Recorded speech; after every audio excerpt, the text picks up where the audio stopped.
Hello, YouTube. On this week's podcast, we talk about the abuses that happened to me in the foster care system. One, I was in, what was their name's house? I was in Kenny and Carolyn's house, and they locked me in my room, all because I needed to go pee and possibly get some fucking cornflakes in my freaking system. Because I was a hungry little boy. And because of that, I opened my door the first time, went to the washroom, and then the second time I needed to go, during the SARS pandemic, she fucking locked me in my bedroom and I couldn't go out to the washroom, so I had to go on my diaper.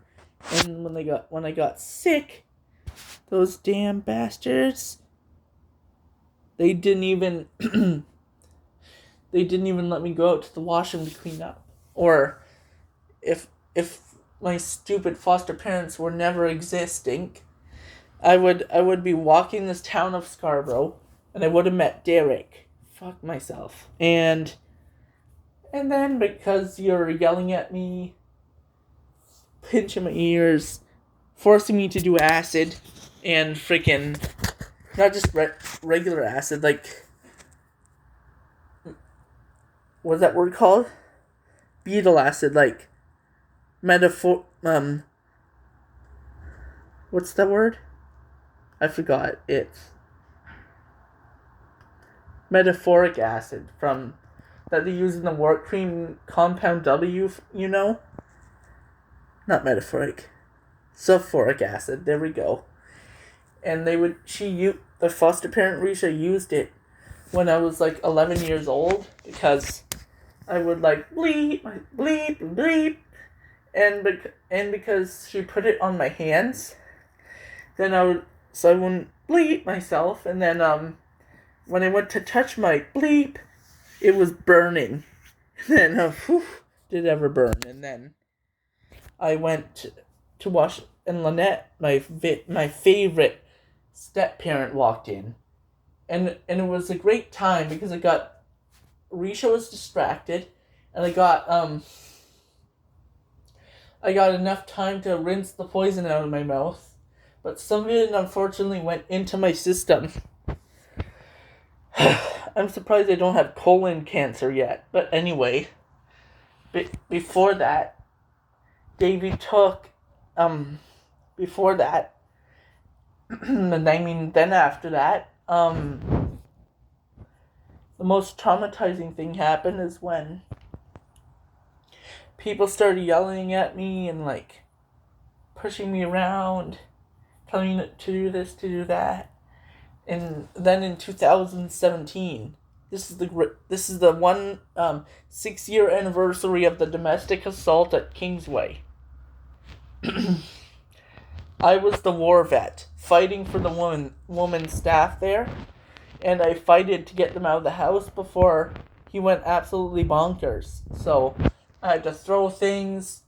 There's something I'd thrown as heavy as a toolbox, smashed a couple walls, broke the electrical outlets, broke the lights, broke the walls, broke the doors, and he actually even smashed a hole right through into my room during the whole big fight.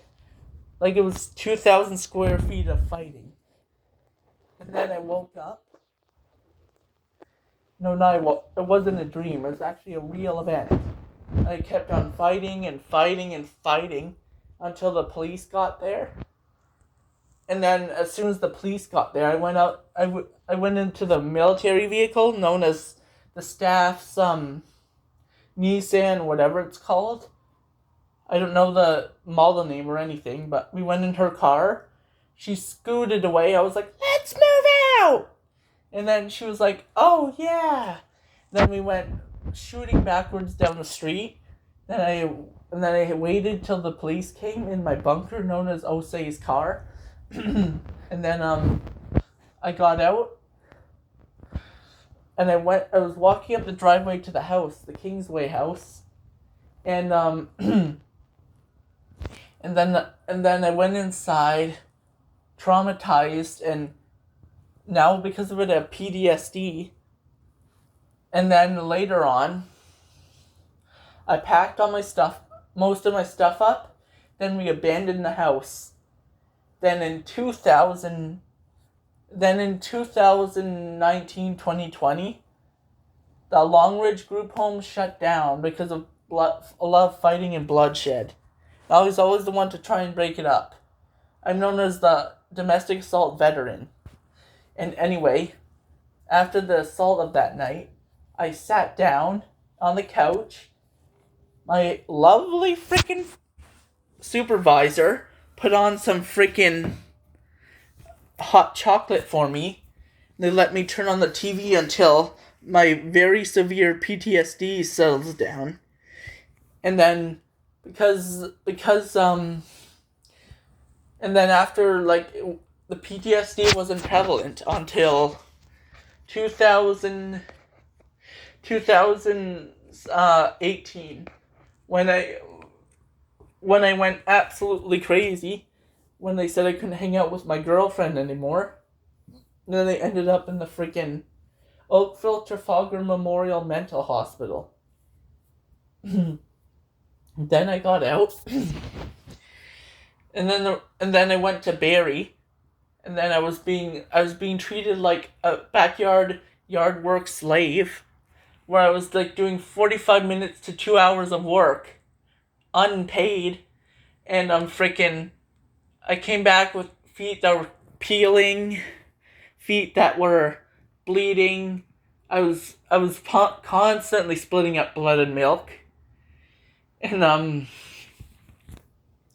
I would be so fucking dehydrated, and when I asked them for water, they'd be like, wait, and I'd be like, no, that's not legal, and they'd be like, wait, and I'd be like laying down in the sun, which is kind of nice, out in the middle of the yard, waiting to be let in for water.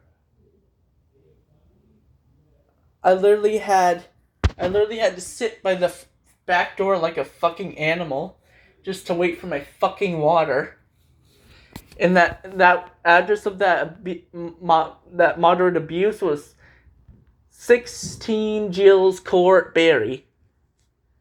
And my parents have a lawsuit out for them, so it's not long now till you fuckers get shut down. You messed with the wrong family. Family that's born in the Canadian version of Picklewoods. You done messed up. People in Barrie should have never fucked with me because I got a family that has lawyers. Screwed heads, you know. And then I moved out, and then they won't let me visit the females over in the Joanne courthouse because they say she was like, Crystal, the dickhead, was like literally calling me a P-word, a pedophile, because I was watching stuff on the internet, but it was on year 2, 2022, that I told her I think I may have learned my lesson. But guess what she said? You have to wait 3 more years. That fumbling dickhead. And I hope to God she burns in hell and never messes with my network connection again, or else I had my computer tech friend Nathaniel put a really heavy firewall on my modem. Because legally, if you take the internet out, you take our phones out. So, Crystal, you're never coming to CCC. If you even try, I'm calling 911. I don't want anyone from Barrie ever coming here. They caused me a lot of PTSD and trauma. Because of them, I got battle scars all over my feet. Because of the people in Oakville, I got battle scars all over my feet. And I'm high risk of getting my fucking foot cut off. Being like Jeffrey N-word Stein. And then freaking N-word Stein, I meant. And, I would have to sleep downstairs on my couch in my current home. Because if you guys worked me so hard that my legs stopped working, if I was still with you guys in Barrie, I would be a paraplegic when it came to CCC. That means Wyatt would have to build a new accessible group home for me. All just for me. The first thing I would cynically blame is Billy Crystal, and dickhead Cheyenne for fucking yelling at me, a schizophrenic, psychotic, dangerous person. At least back then, and then now.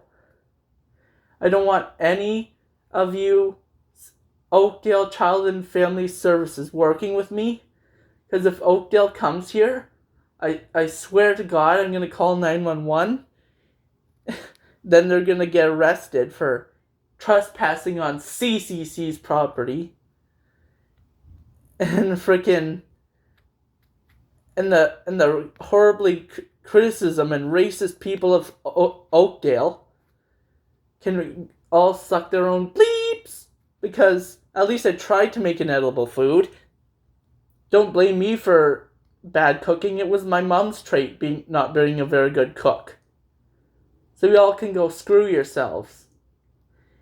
And because of you, because of the way you treated me in my last place, Crystal and Ralph, I had to go through a hospitalization at at Ajax Pickering Hospital, June 18th to the 26th. And because of you, now I'm diagnosed with age regression, schizophrenia, psychosis, and the others that already existed. And now, because of you people in Oakdale, I may have cataracts in my eyes. So, one of these days when I go see my eye doctor, I'm going to go through the full procedure, dicks, and I'm going to win. Because they're going to say, oh, you got cataracts and you'll be blind by the time you're 75. And I'm like, thank you, motherfucking Oakdale. You can all go screw yourselves. And because of the people in Oakville taking my girlfriend without getting proper precautions, I have PTSD. And because you didn't get the proper emotional support, I'm psychotic. Every time I think of her, I just want to kill myself. But I know that would be wrong because everyone would miss me. But instead, I just think about her, listening to certain songs, and it hurts me. And apparently Alexa told me that if your heart breaks, if you get it enough times, I can shorten my life by 7 years. Thank you for ending my life sooner, fucking Davey.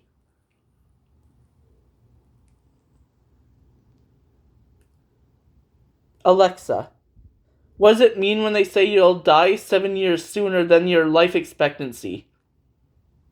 From Princeton.edu.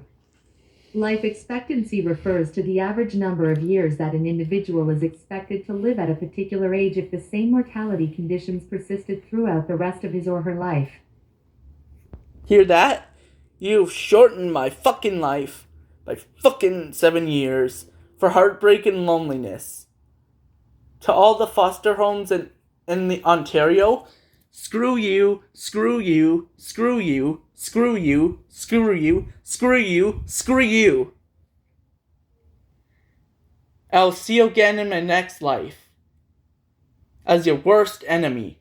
Davey, Crystal, Billy. Who's the other one? Crystal, Billy, Cheyenne, Jackie. She always ticks me off. Jackie doesn't let me wear whatever the fuck I want. Jackie just makes me wear denim. I'm not like, I hate denim. I'm a girl. I'm a girl in a man's body. I can wear whatever the absolute fuck I want, as long as it's appropriate. And I'm advocating for all the girls in foster care. And if your foster parent is rude to you, just go on my webpage at my Facebook account and tell me. My Facebook handle is Alexandra Violet 2002. If any foster parents, especially any foster kids, especially girls, got anything to say, contact me on Facebook. I'll friend request you. Make sure I'll call my connections like Native Child or Quota, and you'll be out. You'll be living in a group home at CCC. And if you get the group home at CCC, that'll be the best day of your motherfucking life. Because CCC, Collaborative Community Connections, is the best 7-star agency in the entire world.